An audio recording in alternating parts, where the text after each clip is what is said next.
Hello everyone, thank you for tuning in. I am your host, Andy Kaysen. Alongside me is the co-host and executive producer extraordinaire, Joey Sloppy Joe Mazer. And this is the Talk Your Grit Show. Joe, we're here now, man. What's up, man? How's it going? Dude, this has been a long time coming, bud. Yeah, man. About a month in the works here. It seems like way longer. Yeah, it feels like we've been talking about it for so long, and finally it's here. Now we're starting this thing and you're hoping that it just takes off, right? Yeah. It can only go up from here. That's right. So, Joe, tell our audience a little bit about yourself, man. My name's Joe. I'm a pizza guy, you know. I work at Lee Lulo's Pizzeria here on Chiquita and Gleason. Come and see us, get some pies. Outside of that, I coach football down at the Storms Field. You know, that's where we met. Yeah. And that's I got a little bit of background in making music and audio production, stuff like that. So that's when I brought this up to you and you told me that you got all the stuff to do this, right? You got all the tools and instruments to make this thing happen.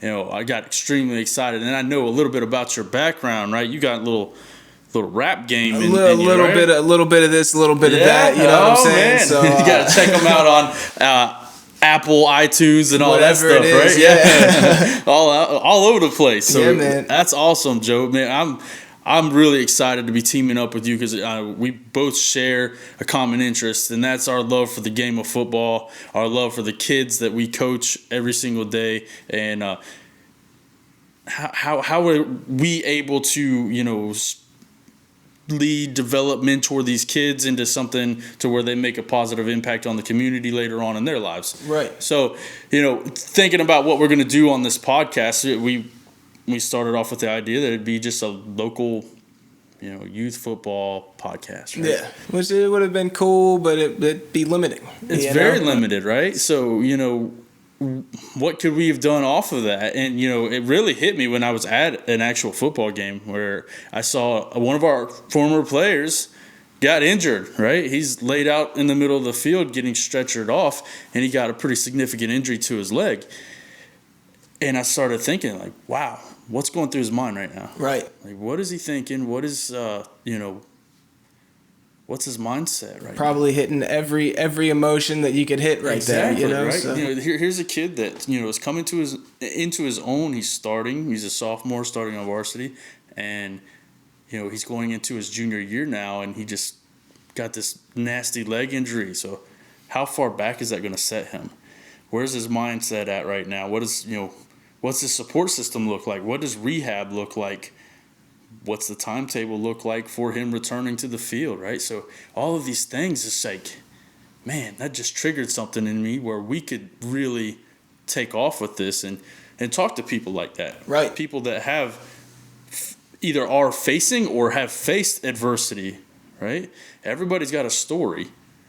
But not everybody's got a story to tell to where they can motivate and inspire somebody else. Right. How did you overcome that? How did you get through all, you know, this and that? Absolutely. So, you know, when we were thinking of a name, and it took us some time to think of a name for the show. It was back and forth every day, I think. You know, that was something else. Finding one that we could actually have, because there's so many podcasts and video blogs and or I don't know what they're called nowadays. Right. So many little shows out there on YouTube and whatnot. So coming up with a name that was catchy but also captured exactly what we're trying to do. So, you know, we like to have fun. We like to, you know, kind of, you know, talk our shit. So it's like, all right, well, let's talk your grit now. So, right. You know, when we're talking to these people, you know, it doesn't even have to be athletes, you know. We want to showcase some of the, you know, youth football leagues, high school football, basketball, wrestling, all the other sports. It's not just going to be limited to football. Right. But we want to showcase that, and also people outside the sports realms that are doing things in music and acting and stuff like that. So, like I said before, everybody's got a story. Not everybody's got a story to tell that can motivate and inspire somebody. So we are going to find those people. Right. We're going to find those people. We're going to bring them on the show, and we're going to hopefully have some really inspirational stories that will help you, me, anybody get through whatever we're struggling with. Maybe we're on the verge of chasing after a dream and we're scared to take that leap, right? Right. We got something blocking us from taking that first step. Yeah. Well, maybe somebody else's story, their path that they went down, might help us decide which path we need to go down. Sure. So find the David Goggins of the world. Absolutely. That's what we're looking for. He's that something guy's else. A beast. I'm glad you said that. Have you read his books? I haven't read his book. I see a bunch of clips on TikTok that he's goodness. talking, and nothing stops this guy. No, he just keeps going. That's one interview I would love to have. I mean, great. that guy would make me probably, cry and make me feel like a little girl. Absolutely. But, that book got his first book, Can't Hurt Me. Okay. Got referred to me by a friend, which actually, that friend is actually one of the guys I want to bring on here to tell his inspirational story. This is a guy that got really sick and was in a coma for a month, and people thought he was going to die. I was one of them. Right. And, he ends up, recovering, but he loses functionality in his arm, right? And this guy's a drummer. He's a drummer. He's a freaking chef on the grill. And just phenomenal cook. These skills that you need your hands for, and he lost that ability. Yeah. And it's been a couple of years now, right? So that was COVID time. It's been a couple of years now. He's still rehabbing. But I saw something a few months ago that was just, oh man, I get goosebumps thinking about it. But him performing at a bar again, drumming in his band, man, that is what I want to talk about. That's the kind of stuff you like to see. Yeah, man. I want his side of the story. I want him to tell it through his own words, because that's going to inspire somebody. That's going to inspire me. I'm sure he's going to say something that's going to spark a little flame inside of me to make me want to go run through a wall or something. Right. The stories like that. That's what that's what we're going to showcase here. Absolutely, yeah. So talk your grit, that it doesn't have to pertain to just sports, right? I mean, if you're an entrepreneur, right, and maybe you've gone through life and you had a bad upbringing, or you got into some trouble, with drugs or crime or something like that, and you overcame it. I want to know your story. Right. What led you to going down that path, and how did you fix it? Yeah. Because there's other people that are going to be tuning into this that are doing the same damn thing right now, and how can we help them? Yeah, absolutely. This stuff hits hard to me because, I've got family members that have died really, really young due to addiction and gotten into trouble with, with the law and stuff like that. How could I have helped them sooner, Right. And so if we can inspire somebody through doing this podcast, that's exactly what we're going to do. If we can reach one person, that's you know it, man. what I mean? That's all it takes, and that makes it all worth it. That's it. We want to keep it grounded. We don't want to go so far off the path that we lose control of what we want to accomplish here. We still want to bring in these high school athletes and talk about the recruiting process. We got some top tier athletes right here inside of Lee County and Southwest Florida in general. Right. And I know people from my hometown. I'm from a small town about 3 hours up the road here, and they'd be willing to come on and talk about the recruiting processes and what it's like to go on these official visits and visit all these top tier colleges. And I couldn't even imagine. That would be so cool. I mean, so Joe, you played some college ball though, right? I played 1 year at a D3 school. But it was something. But I was only D3. I never made it to the next level, so that's impressive, man. That's regardless if it's D3 or Power 5 D1, right? Right. You still made it to that next level. You still tried to achieve something, accomplishing a dream or a goal that you set forth. I don't know if you did it out here on the Pop Warner fields or in high school. It clicked. Hey, maybe I can play at the next level. Yeah. But you're doing it. I'll tell you, that didn't hit me until my senior year. That I thought my senior year was it. And after I feel like if you care about the sport, every time you play, you get that last game and it's emotional. Like I remember the handful of seniors were crying after the game and everything. But it wasn't until after that I found out that I had an opportunity to play at college, and it was. And it, like I said, it only lasted 1 year, but it was an experience. You went, you did it, right? I mean, my thing was I was too small. I wasn't fast enough. I wasn't big enough. I played offensive line in high school, right? Right. So I was one of the smallest, if not the smallest, on the offensive line. So I knew my road was going to end right there after that last game, my senior season. But sure. I wanted to go in a completely different route. I wanted to chase a dream of becoming a professional wrestler. Right. I got to see that firsthand. It was really cool. You know, that was neat. So right after I graduated high school, I'm picking up phones that I'm calling these pro wrestling schools. Yeah. How can I get in? Do you have a new class starting up? Right. And I found one. I went after it, and the rest is history. Yeah, dude. Right. I never made it big. I wasn't on WWE or. But we pulled up to that show that we went, and I don't know how long it had been since you'd wrestled since then, but I know there was a span of time, and people were asking, "Is that Case? Is that Kaysen? Is he here today?" So like you had a following even without wrestling for a while. So people were excited that you were there, and like I have a little bit of a following. That's like big. I said, around the Orlando area. That's where I grew up, just west of Orlando. But that area right there, I've been around for a long time. I started pro wrestling 21 years ago now.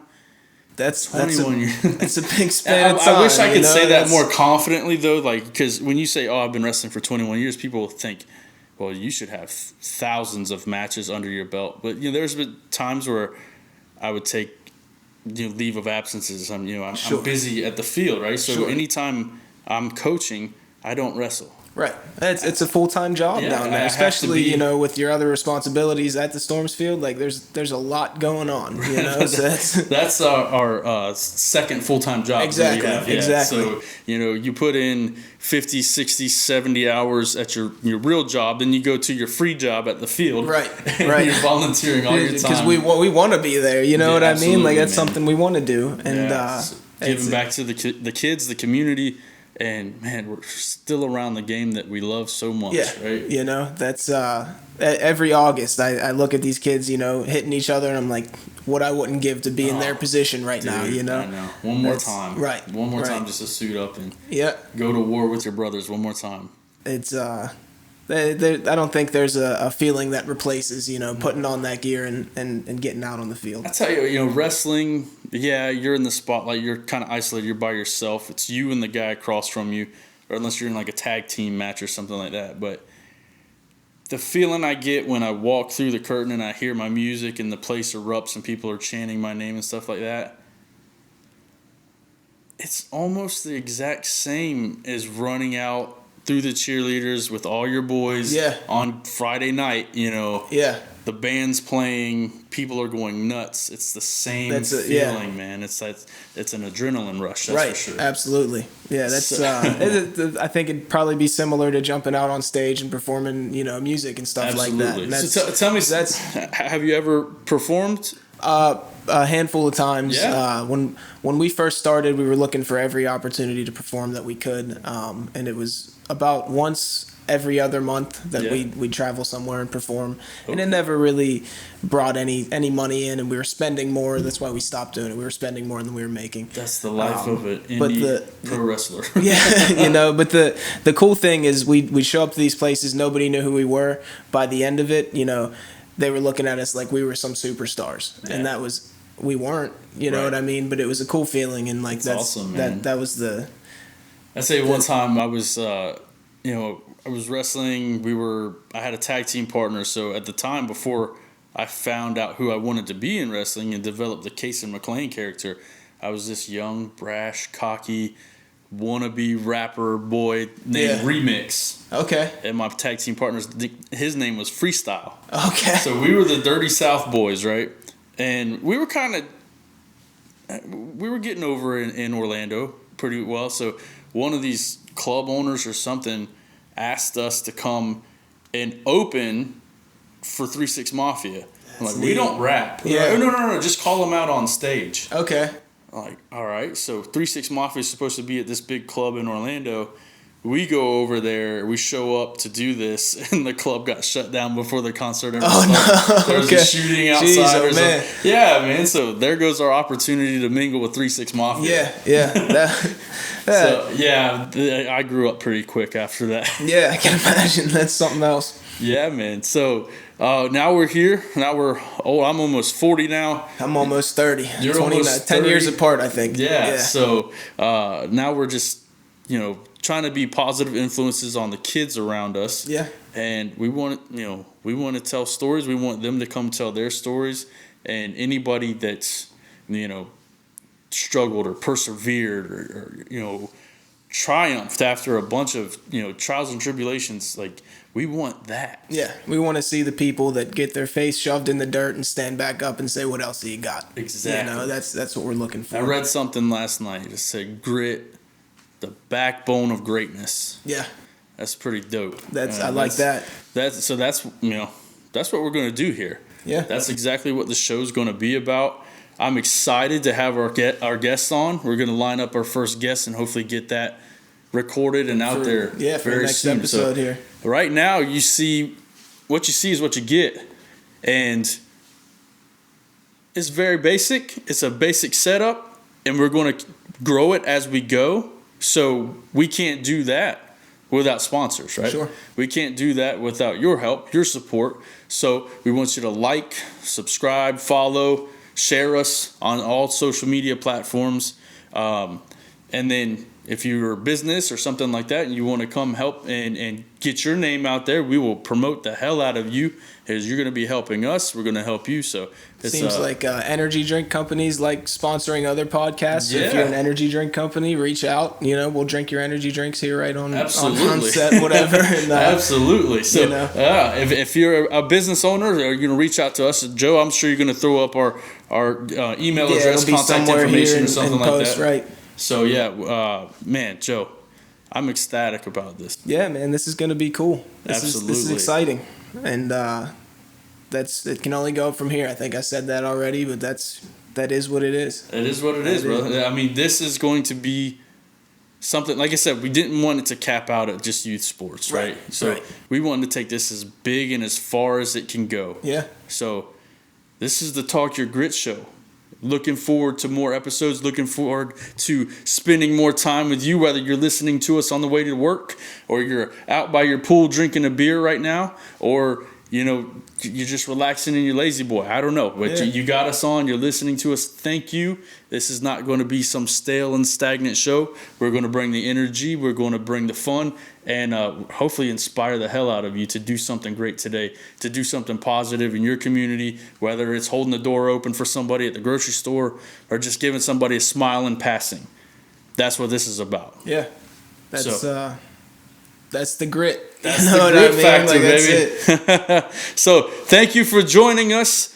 Joe, man, this was dope. This is an introductory episode number 1 to our fans, to our friends, our followers. Like I said, like, share, subscribe, love us. There's going to be plenty more where this came from. And that's the Talk Your Grit show. Yeah, man. See you next time. Until next time, we're out.